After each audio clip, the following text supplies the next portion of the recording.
Hey guys, welcome back to Open It and Play. This is Mike. Today we're going to be looking at the G.I. Joe classified Cobra, Dreadnok, Gnawgahyde, Pork Belly, and Yobo or Yabo.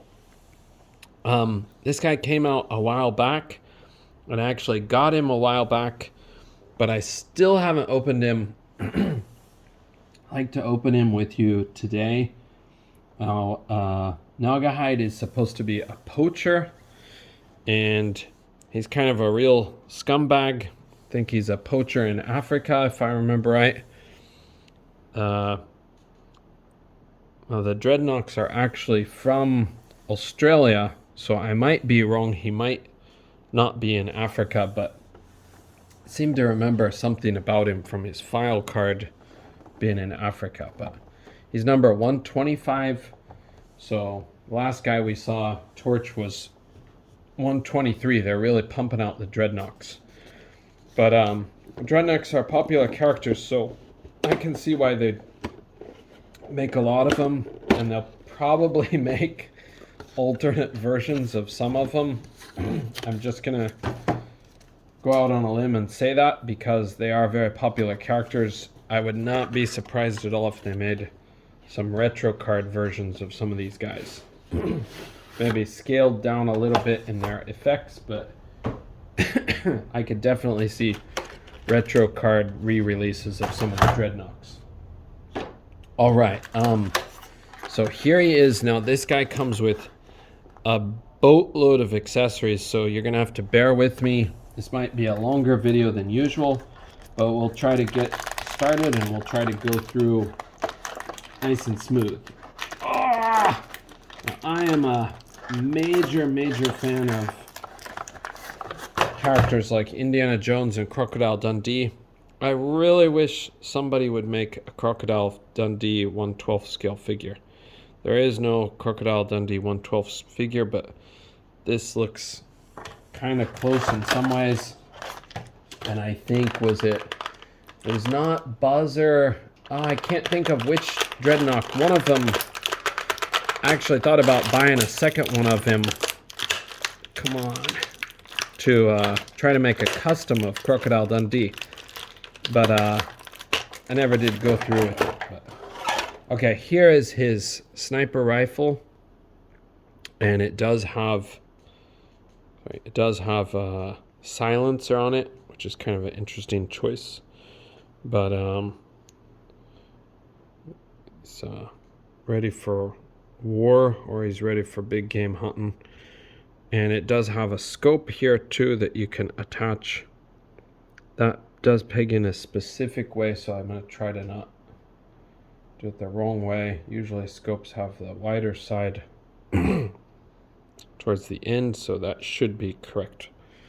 Okay, and it does have a tiny, I believe it's a bipod instead of a tripod, but I might be wrong. Okay, and he has this big blade, which I would think would be a machete, but it's not a machete. It's kind of a crazy homemade type weapon, it looks like. And it has this very interesting design, loose plastic cuts. This might be a little bit sturdier plastic to be able to maintain the grip onto his arm or leg. I'm guessing it goes on his leg, but it looks so narrow it might go on his arm. Okay, and next we'll get his bow. You can see that thing is really rubbery.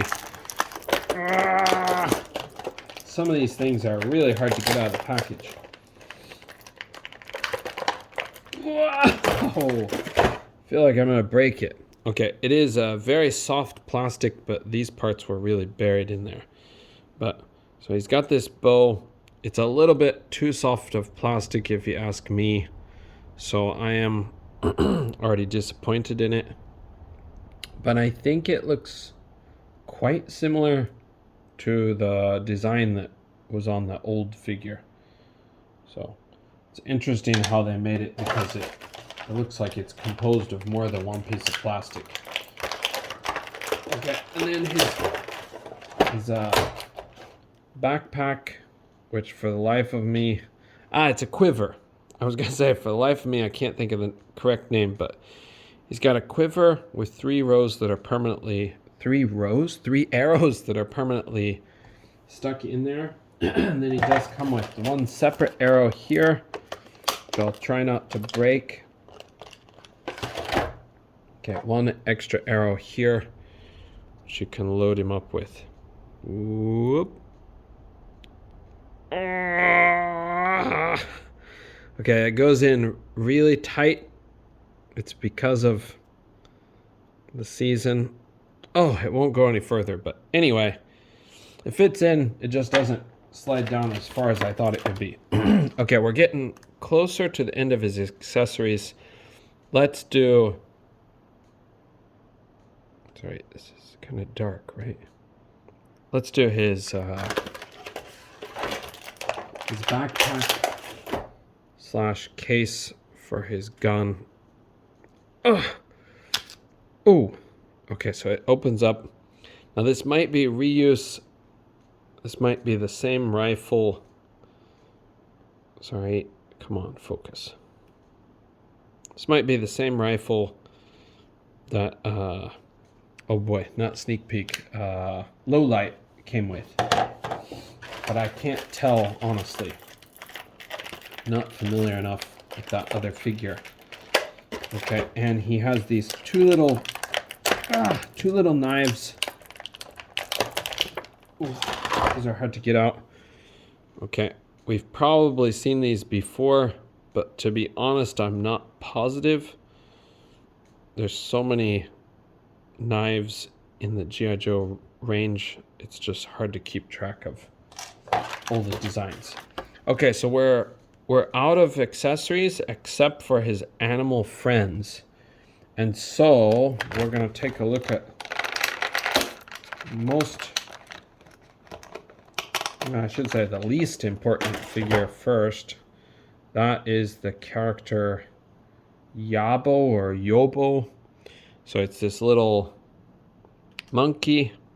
I don't know what kind of monkey this is supposed to be. I don't know my ape families very well, despite studying biology and anthropology. But that guy has no posability whatsoever. The paint details are pretty good. I'll give another look at that so you make sure you can see the shading on him. Paint details are pretty good.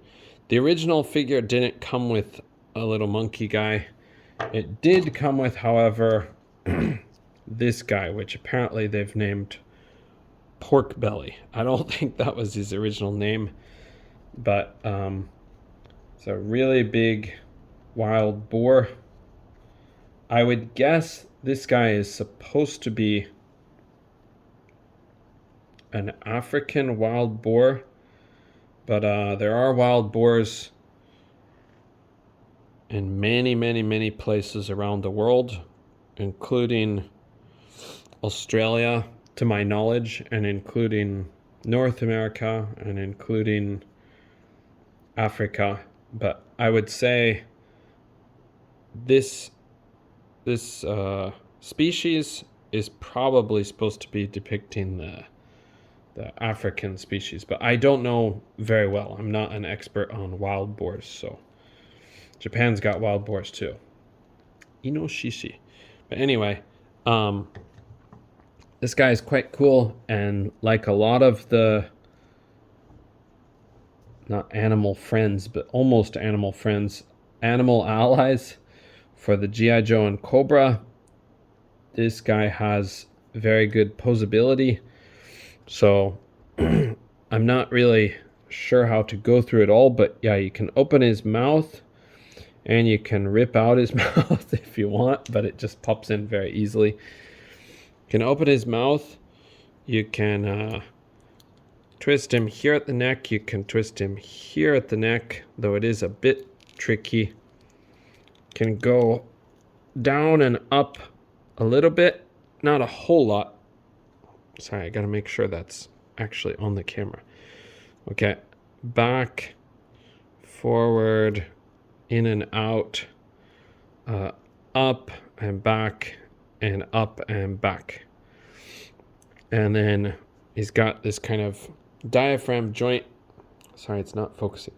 I'm going to lock it. Hopefully it stays in focus. Okay. He's got this kind of diaphragm joint here. Can make him go down or up. And his legs will go in and out. Of course, mostly around. And then this part goes up quite a ways and back, just basically straight.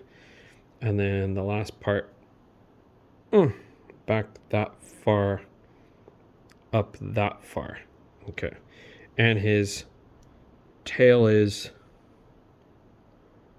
on a ball joint, it looks like. It doesn't offer much posability for being on a ball joint because it's just barely on there.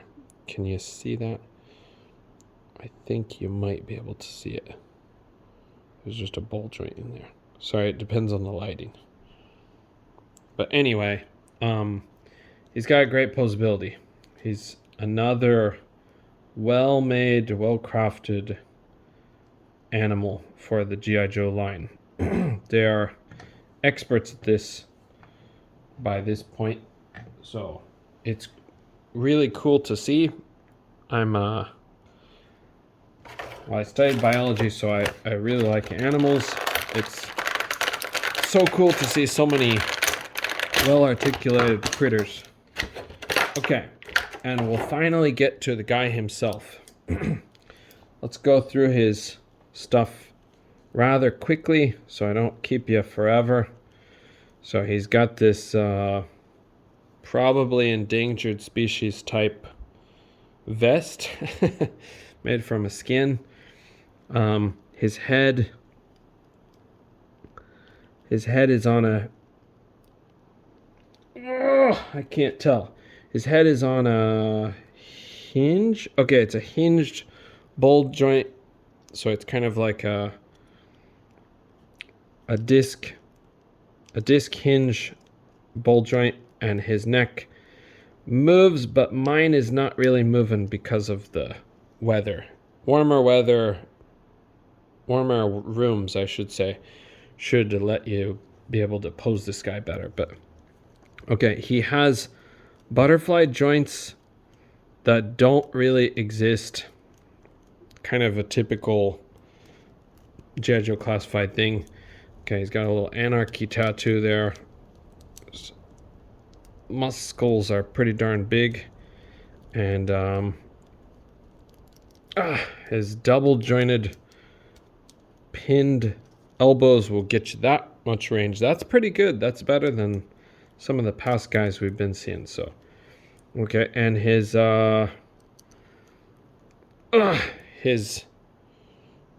wrists are on a horizontal hinge, so that'll disappoint some people. I'm afraid I kind of ripped that out, but it went back in. He has an ab crunch. The combination will take you down like that far and bring you back like that far. His clothes do get in the way. Okay, and he's got drop down hips, can kick up that far. Boot cut. It seems to be located really high, but it's not that high technically. Okay, and he's got these thick legs, really beefy here. Can kick back that far. And he does have boot cut, and he does have usual ankle hinge and pivot. Okay, so sorry, I try to get this back down. He's got some parts that are kind of hard to work with. This belt tends to come up, and then if it comes up, it makes his posability harder to work with. But yeah, he's got a couple of nice grenades on his belt there, and a couple other grenades. Some of the G.I. Joe grenades in the old days too, they're kind of grossly undersized, but I like the idea and the attention to detail. And he does have this vest which you can take off, And he does have a pretty muscly chest under there. And he also has these two overlays with the dog tags and kind of gnarly tooth necklace. And he does also have a beautiful bald head with some scratches. He's been under attack from some animals, it looks like. Okay, so that is Gnawgahyde. I should have brought my 3 3/4 inch old original Gnawgahyde here, but mine is not like in mint condition. I don't have the money to get too many old figures that are in mint condition, so mine's just a used one. But I always thought he was kind of a cool character. The idea of a poacher for a bad guy is just a brilliant idea. Sorry, those guys weren't in focus. But that's Gnawgahyde. And my goodness, does he have a lot of accessories. This kind of will go on his head maybe. I honestly am not sure where you're supposed to put this guy, but I suppose he hooks onto the shoulder. Okay, kind of like that. Yeah, just like that, I think. But yeah, so that's Gnawgahyde and his animal friends. So thanks guys for joining me. It's a long one. Okay, see you in the next video. Bye.